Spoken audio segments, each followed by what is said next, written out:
Broadcasting from the business capital of the world, this is the Podcast Business News Network.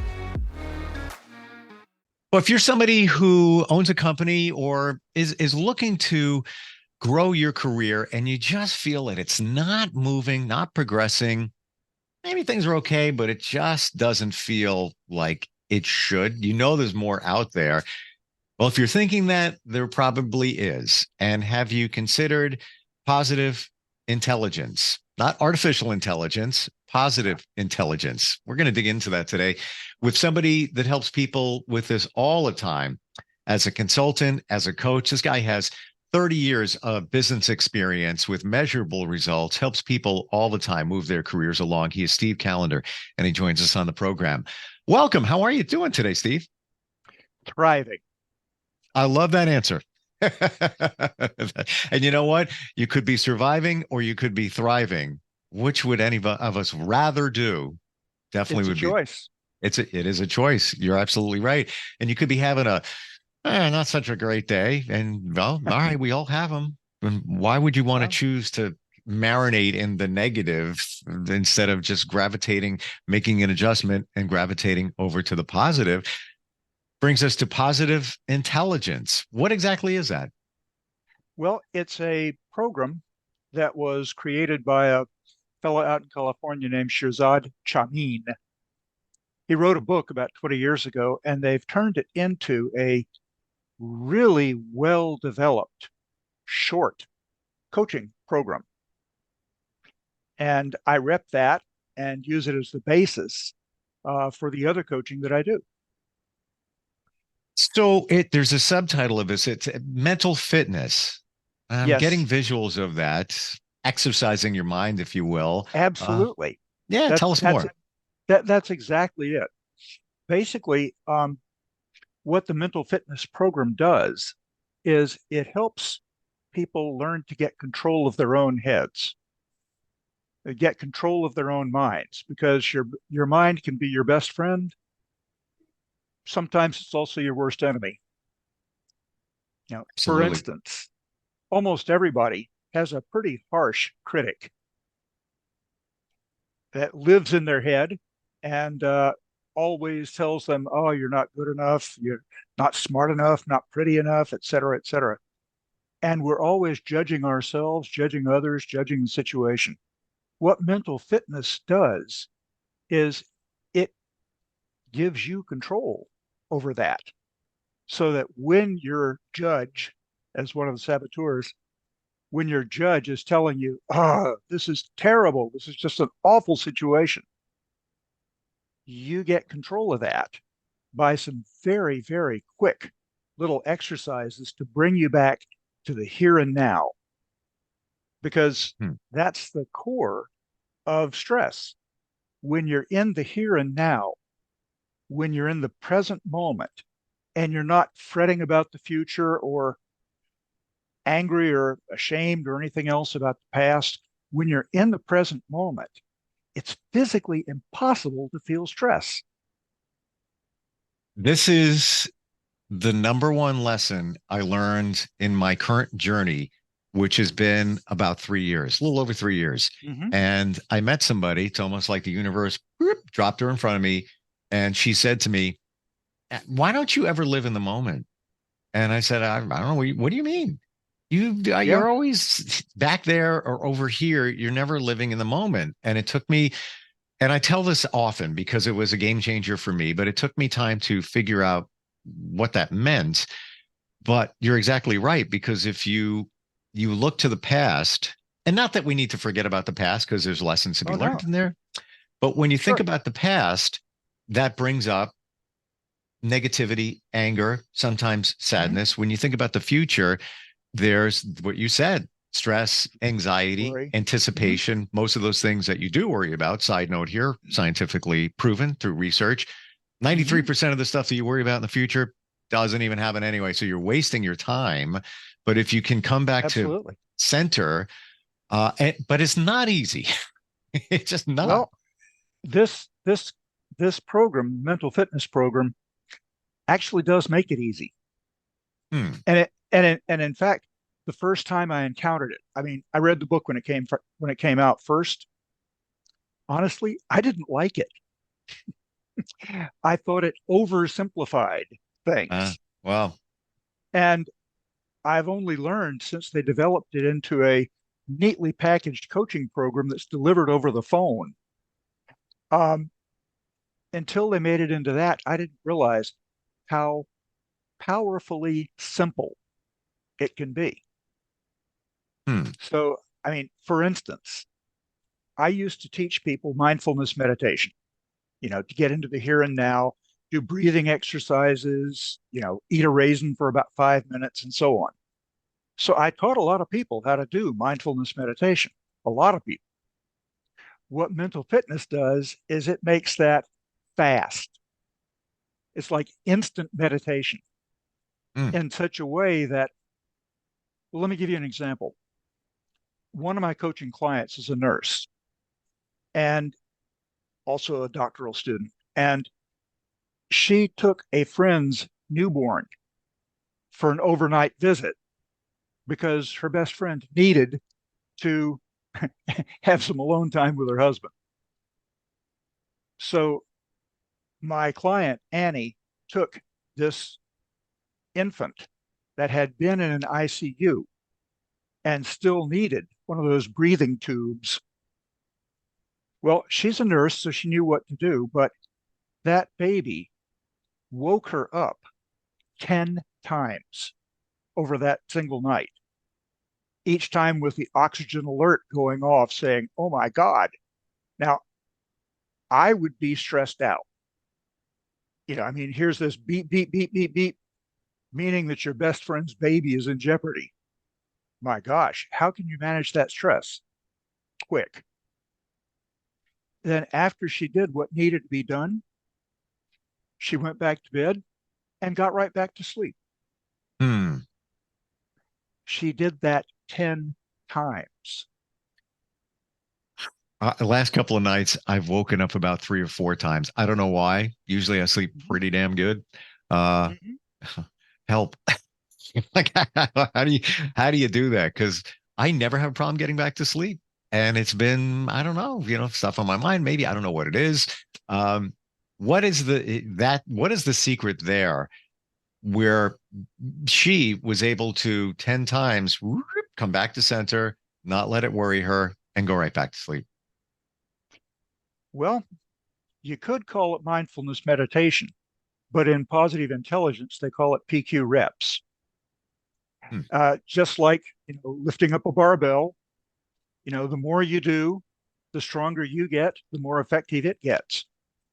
So what she did is she tends to use breathing exercises. So she was able to use a breathing exercise, a PQ rep, where you close your eyes, you relax, and you breathe slowly, and you notice the difference in temperature between when the breath goes into your nose and when it comes out. What that does is essentially it calls your full attention into the here and now. Hmm. Because when you're in the here and now, you're not stressed. So it draws all your attention on one sensory thing. She uses breath. I often use visual with my thumbnail or something like that because I always have it with me. But what she did was essentially she trained herself to instantly recenter herself using her breath. And that's how she calmed down quickly when the oxygen alarm went off. That's how she got back to sleep, too. So it's a very powerful methodology. And my coaching clients who are using this, most of them quit counting how many PQ reps they do in a day. You're supposed to do about 36. I recommend at least 100 because the more of it you do, the stronger, faster, and more effective it gets.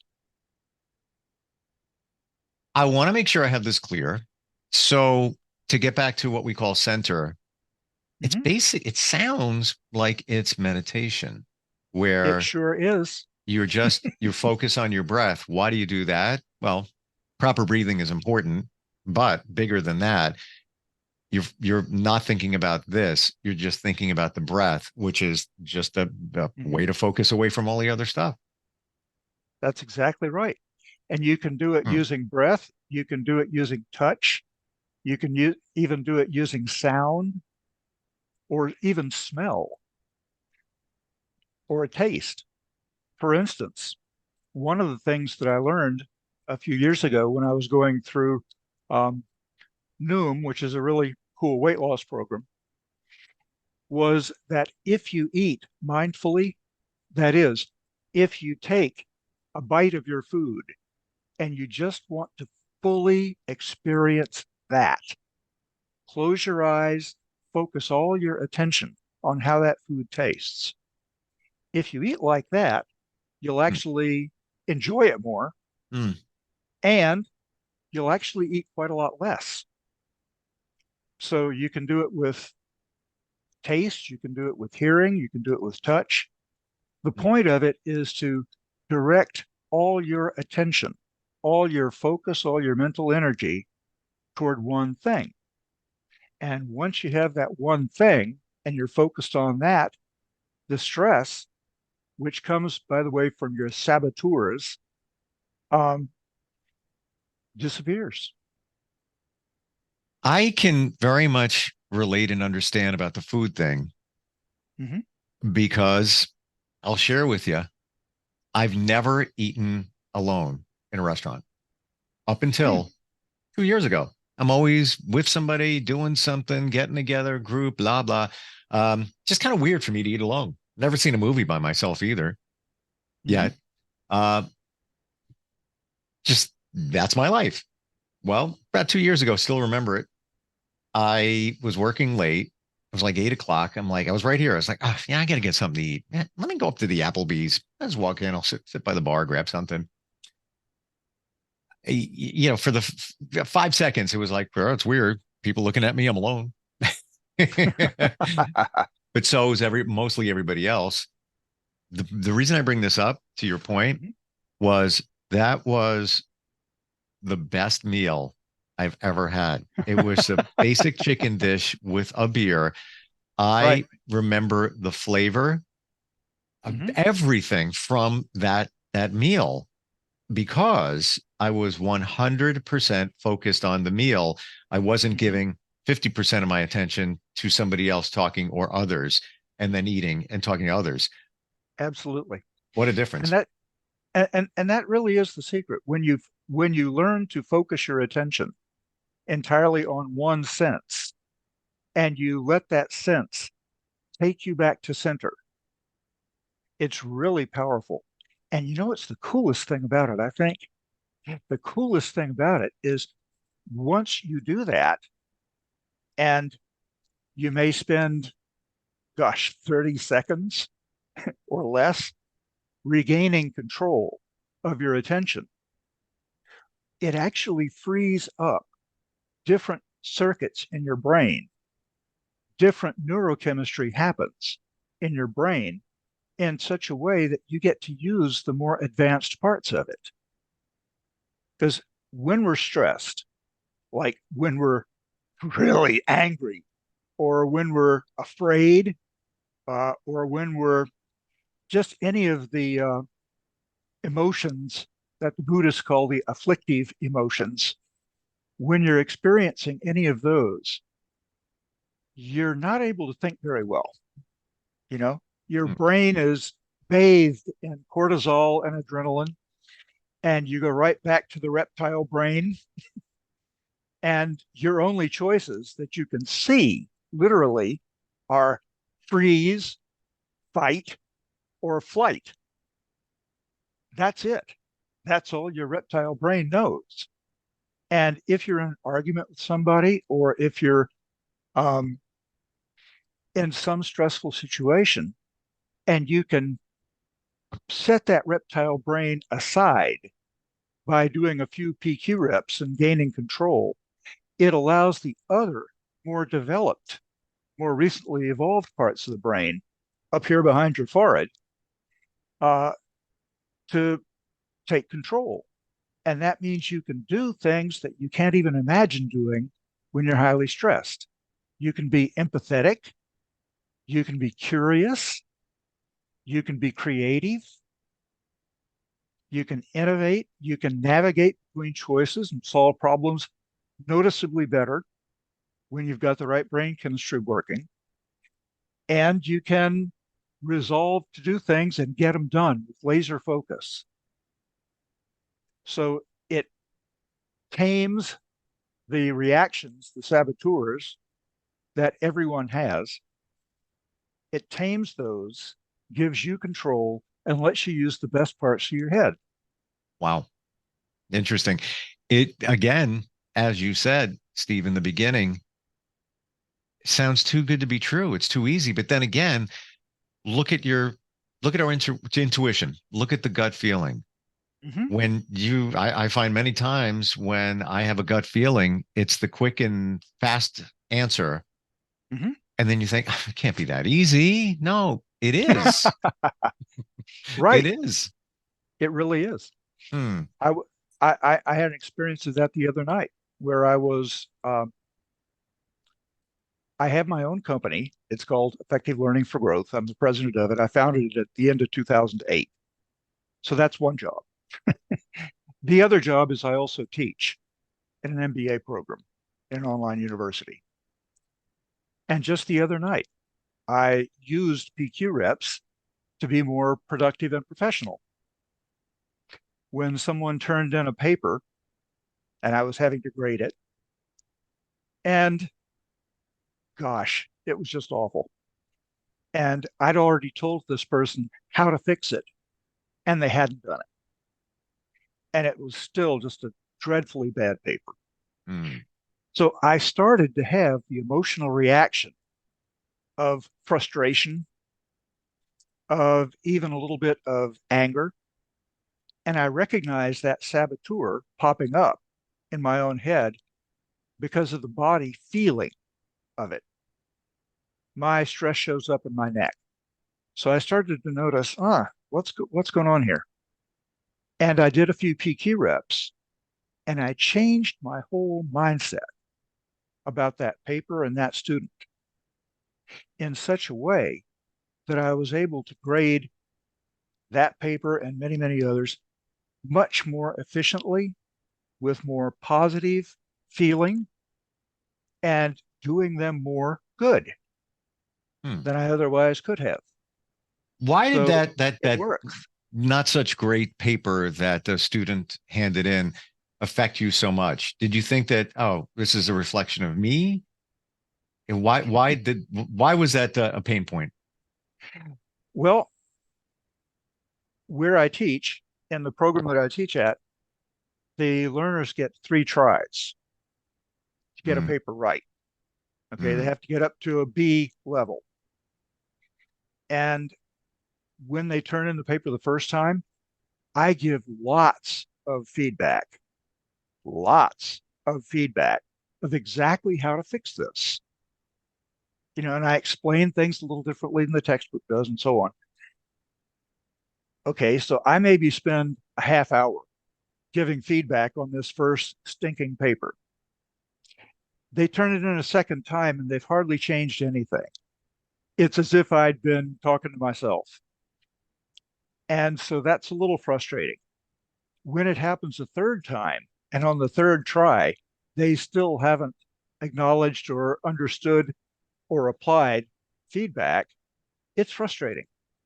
I get it. And I would do the same exact thing. And that's because you're wired to care, you're Mm-hmm. empathetic, but sometimes it comes to the point where it's like, oh well, I tried. Yeah, And it's I've had to get to that point sometimes myself. You can't help those who don't want to be helped. And sometimes you just got to say, that's right. but easier said than done. So using your technique to get you back to that spot to say, I'm not gonna worry Exactly. about it anymore. I did everything I could to help this person and That's right. they're just not getting it and nothing more you can do. That's right. It's the old you can lead a horse to water, but you can't make him Sure. drink. And honestly, full disclosure, I was never a great student in high school. I remember it clearly, and I got what was known as, I think even in English, and I taught for a living. I got a Circle 65, which, to your point, means probably shouldn't have passed. So we're going to give you the 65, but the circle means we gave you a gift. It might have been like a 62 and I gave you a 65. So I Right. totally, I get it. Um, I want to, in the last couple of minutes, since we're talking about the concept of positive intelligence, repeat what you should do. You're in a situation, challenging, stressful. Is it again as simple as I'm just going back to my breaths? I'm going to take a moment. And it's often been said too that you need to take deep breaths as a reset button. Mhm. But do we really focus on those breaths? What you're saying is yes, focus on every breath. Mhm. Exactly so. Essentially, the whole positive intelligence mental fitness approach is a radical simplification of what I've been teaching for years and years and years.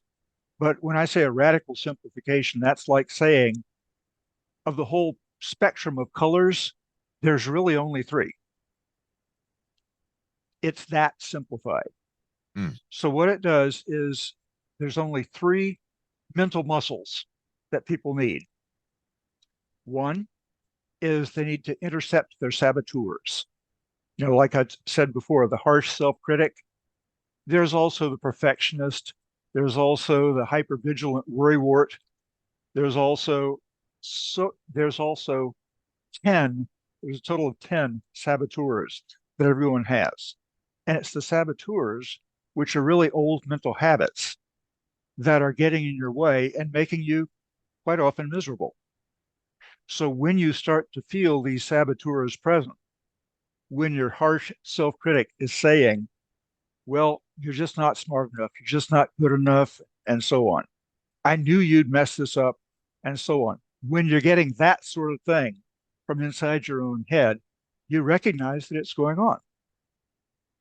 mm. Then you do some PQ reps, which might be as simple as breath, or it might be as simple as rubbing two fingers together, focusing all your attention on that.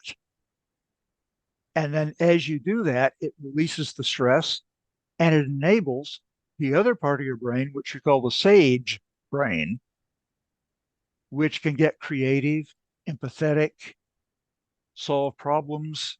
It's using the best circuitry of your brain. So that's it. I Wow. mean, it really is that simple. There's just three things you need to do. You need to practice them often. And when you do, it makes a heck of a difference. Final question here. We're out of time, but is this in some way like EFT, emotional freedom technique, tapping, where you're deflecting your brain into another area? Instead of this, you could be tapping, somewhat similar.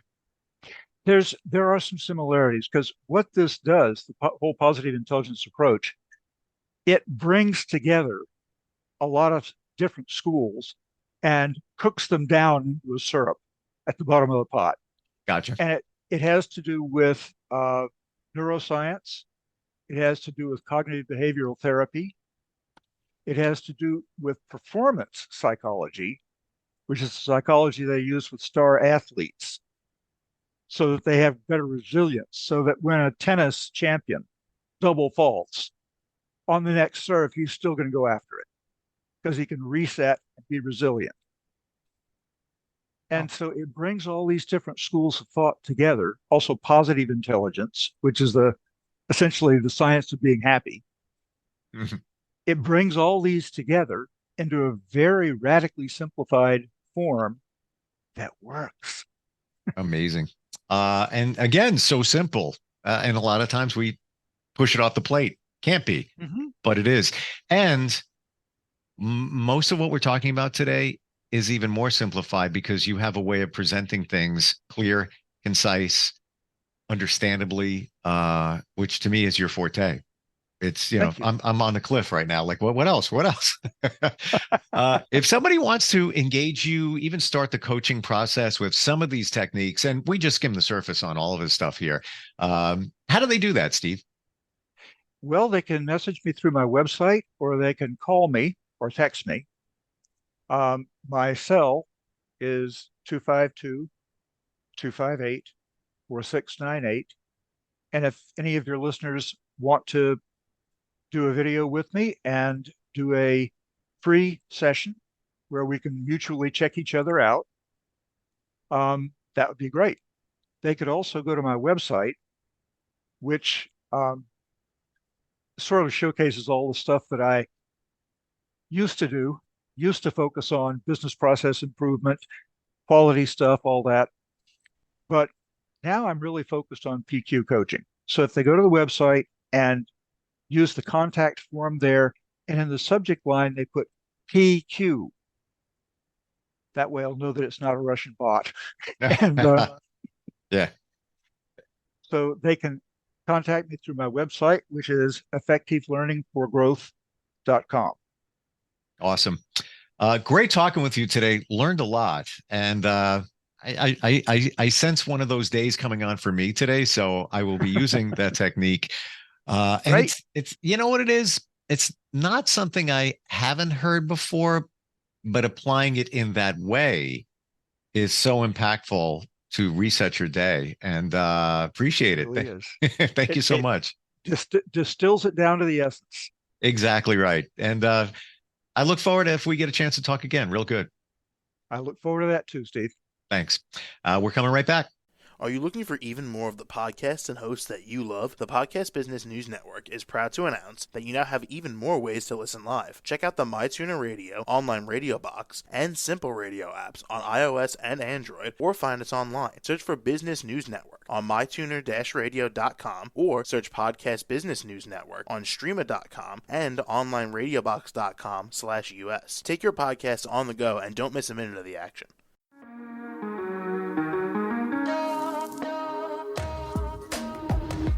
Broadcasting from the business capital of the world, this is the Podcast Business News Network. For nearly 2,000 severely injured veterans, everyday life has become filled with barriers. Day-to-day simple tasks can become pretty daunting. I have to carry my chair up 2 flights of steps or have somebody do it for me. What scares me the most is just the falling. When I'm struggling with my house, I think, to have that one great barrier just knocked down, it's crucial. Home for Our Troops is a wonderful nonprofit that builds a Mortgage-free, fully adaptive, handicap-accessible house. And there's no catch. It'll be our very first home that we've ever owned. This is a game changer. This is where your life begins again. We need you to join us in completing this important mission. Please visit hfotusa.org and help build homes and rebuild lives. Because of you, everything's going to be okay.